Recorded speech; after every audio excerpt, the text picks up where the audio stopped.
जय हिंद दोस्तों, स्वागत है मेरे YouTube चैनल इंडिया नेटवर्क 9 में। और आज हम आए हैं गोड्डा के कलेक्ट्रेट ऑफिस में, जहां पर नामांकन करने के लिए कई समर्थक मौजूद हैं। आइए जानने की कोशिश करते हैं किनके समर्थन में आप आए। हम लोग निर्दलीय प्रत्याशी हम लोगों के अभिषेक आनंद झा जी हैं, उन्हीं के समर्थन में हम लोग आए हैं और काफ़ी संख्या में आए हैं। पूरे गोड्डा लोकसभा से आप देख सकते हैं कम से कम 25,000 लोगों की भीड़ है। 25,000 लोगों की भीड़ है। और क्या बदलाव चाहते हैं? जैसे यहाँ तो मौजूदा सांसद बीजेपी से है, क्या सोच के आप उनको वोट करेंगे और क्या मुद्दा रहेगा आपका? देखिए, जो सांसद हैं उनके बारे में आप ये मत कहिए कि कोई 2-4 अच्छे लोग, पढ़े लिखे लोग बोलते हैं। आप किसी गांव में चले जाइए, लोग कहेंगे कि इतनी घमंड। अरे भाई, इतना घमंड किस बात का? पैसा आपके पास है और क्या है आपके पास? आपको हम लोग जैसे भारतीय जनता पार्टी का कार्यकर्ता उंगली पकड़कर क ख ग घ सिखा करके सांसद बनाए। मैं अपनी बात नहीं कर रहा हूँ, पूरे जितने लोग आए उसमें से आधा बीजेपी के मैंने उपेक्षित लोग हैं। सब अध्यक्ष हैं, उपाध्यक्ष हैं, चीजें हैं, पूर्व है ये लोग। और आप जो जिस हिसाब से चीजों को करते हैं, लोगों के मतलब कोई मनुष्यता नाम का चीज ही नहीं। लेकिन बीजेपी कार्यकर्ता और बीजेपी के नेता तो कहते हैं कि यहाँ पर काफ़ी विकास हुआ गोड्डा में। इससे पहले हमको ये बताया विकास हुआ, हमारे पास भी काफी ऑडियो है, फोटोज है। जब विकास हुआ तो सब में हम भी थे। ये हवाई अड्डा बना, ये उनका है क्या? जब यहाँ पे आपका DRDO बनेगा तो और ऑटोमेटिक है कि सेना को आने के लिए हवाई अड्डा बनेगा। एम्स है, रघुवर जी की कृपा से है। अच्छा, माननीय सांसद के द्वारा कोई विकास नहीं हुआ कौन आपके कहता कहने? है ये बात?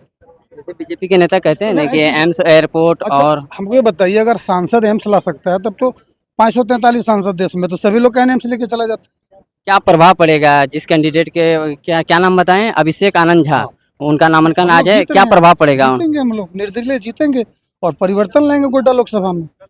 युवा है, मुद्दा क्या रहेगा, खास मुद्दा? आम जन और नौजवानों के बीच इनकी जो छवि है, इनको कोई विरासत में आज के पॉलिटिशियन तो है नहीं। इनके परदादा चीफ मिनिस्टर बिहार के, एकत्रित बिहार में रहे हैं। तो ऐसे लोग जो जिनके विरासत राजनीति है ना, वैसे लोग पब्लिक का दर्द समझता है। जिनका विरासत ही सुन्नी होता है और वो MP MLA बन जाता है, तो वो आम जनों का दर्द क्या समझेगा? अच्छा, आपका प्रत्याशी से सीधा मुकाबला किनसे होगा? हमारा किसी से मुकाबला नहीं। देख रहे हैं, कल तो एक वायरल हुआ है, 2 कैंडिडेट इंडिया और NDA गठबंधन के दोनों हाथ मिला रहा है। जैसे ही इनका प्रेस कॉन्फ्रेंस हुआ, वैसे ही दोनों हाथ मिला करके कि भाई अब हम लोग दोनों मिल के एक बन जाओ। तो लड़ाई हमसे ही, किसको भी लड़ना है वो हमसे लड़ना है, उन दोनों में से किसी को तो आपका लड़ाई किसी से नहीं है? नहीं। वो दोनों मिल के अब हमसे, किनको लड़ना है वो हमसे लड़ेंगे। अच्छा, आपका शुभ नाम? मेरा नाम राकेश रंजन है, बुलबुल। तो आप अभिषेक आनंद जी का समर्थक? जी, मैं प्रस्तावक भी हूँ और समर्थक भी वैसे हूँ। बदलाव क्या चाहते हैं? जैसे गोड्डा लोकसभा में क्या बदलाव चाहते हैं और क्या डेवलपमेंट आपको देख के आप उनको वोट करेंगे, देखिए, एक या चीज़- जनहित में आप जाएंगे और वोट करने का जो सिलसिला है को उसको आगे बढ़ाएंगे? और यहाँ कोई प्रोग्राम वगैरह कुछ? डेवलपमेंट एक स्वतः प्रक्रिया है, ये एक साइकिलिंग है। कोई भी सरकार होगा, डेवलपमेंट होगा। सिर्फ गोड्डा में डेवलपमेंट हुआ है, साहेबगंज में नहीं हुआ है क्या? सिर्फ दुमका में नहीं हुआ क्या? दुमका में एक एक घुटना गड्ढा है क्या? क्या मतलब वो बिहार में डेवलपमेंट ने, पटना में क्या 70 फीट पानी जमा है क्या? ऐसा नहीं। डेवलपमेंट एक स्वतः प्रक्रिया है। समाहरणालय यहाँ बन रहा है, देवघर में भी किनारे समाहरणालय बन रहा है। अब एक जगह पहले आबादी कम थी तो कंजेस्टेड हो जाता था, अब जनसंख्या बढ़ गया तो क्षेत्रफल आपको बढ़ाना होगा। तो कोई कह देगा कि विधायक कह देंगे कि मैंने ये समाहरणालय बनाया, ऐसा थोड़ी है। आबादी बढ़ी, उस हिसाब से जो IAS IPS जो बैठते हैं, जो लोग पॉलिसी तय करता है, वो लोग तय करते हैं कि आबादी के हिसाब से किस हिसाब से हमको चीज़ों को करना है। उस हिसाब से चीज़ें होते रहता है। अब कांग्रेस के ज़माने में 10 फीट की सड़कें थी, फिर कांग्रेस के ज़माने में 15 फीट हुआ, आज 40 फीट NH हो गया। तो ये कोई कह देगा मैं कर दिया, ऐसा थोड़ी होता है। अच्छा सर, ये बताइए कि जैसे जाति समीकरण क्या होगा गोड्डा लोकसभा का? क्योंकि देखिए, हम लोगों के साथ अल्पसंख्यक समाज के भी लोग, कोई भी समाज के ऐसे लोग नहीं जो कि हमारे साथ नहीं है। अल्पसंख्यक तो यहाँ काफी प्रभावशाली मतदान है। हाँ, अब सबों का सम्मान हम लोग करते हैं। हम लोग थोड़ी किसी को कह देते हैं कि इस मुसलमान का वोट हमको नहीं चाहिए। हमको सबका साथ, सबका विकास चाहिए। ठीक है, आपका नाम क्या हुआ? राकेश रंजन बोलो। राकेश रंजन जी से बातचीत करते हुए, और मेरे साथ उनके ही समर्थन कुछ और जुड़े हुए हैं। आइए जानने की कोशिश करते हैं कि मुद्दा क्या रहेगा इस बार और क्या अलग है आपके प्रत्याशी में और जो इंडिया गठबंधन दल और NDA की तरफ से जो प्रत्याशी हैं उनमें और आपका प्रत्याशी में क्या अंतर है? आप NDA की अगर बात करें, इंडिया गठबंधन की अगर बात करें, तो उनके ऊपर प्रदीप यादव जी के ऊपर काफ़ी गहरा दबाव है। वो स्वतंत्र होकर किसी प्रकार का डिसीजन नहीं ले सकते। आपने देखा कि पहले दीपिका पांडे जी को टिकट मिला, बाद में प्रदीप यादव जी को कर दिया गया। इससे आपको पता चलता होगा कि उनके अंदर बहुत सारी खिचड़ियाँ पक रही हैं और बहुत सारे पार्टियां हैं। सारे पार्टियों का अगर मत एक होगा तो ही प्रदीप यादव जी डिसीजन ले सकते हैं, अन्यथा वो नहीं ले सकते। यानी काफी दबाव में है वो। काफी दबाव में, काफी और दबाव में। यार आपका जो प्रत्याशी है उनका मुकाबला क्या निशिकांत दुबे से होगा या फिर प्रदीप यादव जी से होगा? मेरा मुकाबला किसी से नहीं है, हमारे साथ जनता है और निश्चित रूप से हम जीत रहे हैं। जहां तक रहा निशिकांत जी की बात, तो हमारे इस नगरी में कौरव रावण या फिर कंस किसी का घमंड नहीं चला है। तो ये किस खेत के मूली है? किस खेत के मूली हैं ये? इन्होंने कहा जनता जनार्दन से हम वोट नहीं मांगेंगे। इन्होंने कहा कि जनता जनार्दन से वोट नहीं मांगेंगे, क्रिकेट खेलेंगे, चाय पिएंगे। और आज आप देख सकते हैं कि अपने बच्चे को अलग तरीके से, वाइफ को अलग तरीके से, अपने अलग तरीके से जाके वोट मांग रहे हैं। तो ये उनका परिचय है।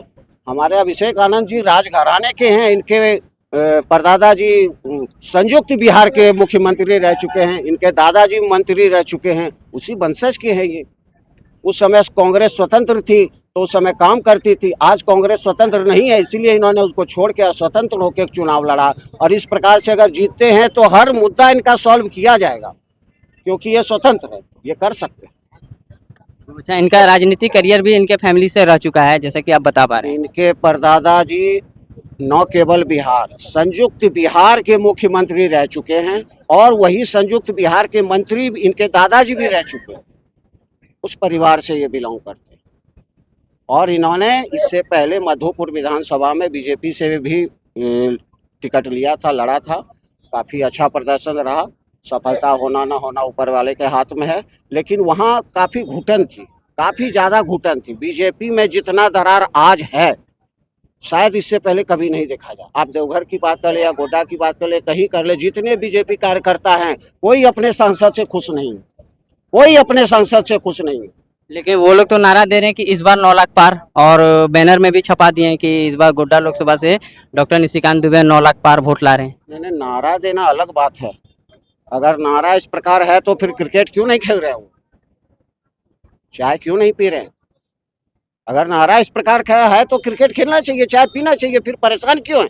उनकी वाइफ कहती है कि पूरा गोरा रंग था, चूड़ी का नीचे देखिए ये गोरा है, इधर पूरा ब्लैक हो गया, पब्लिक के बीच में जाते जाते पूरा काली हो गई। क्यों कर रहे हैं?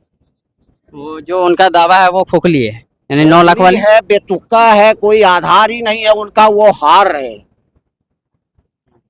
यानी मुकाबला आपके कैंडिडेट से भी हो सकता है। हमारे कैंडिडेट सबसे आगे हैं, हमारे कैंडिडेट से उनका मुकाबला हो सकता है। हम आगे हैं सबसे, हम जीत रहे हैं। अच्छा, आपका शुभ नाम? मनीष झा।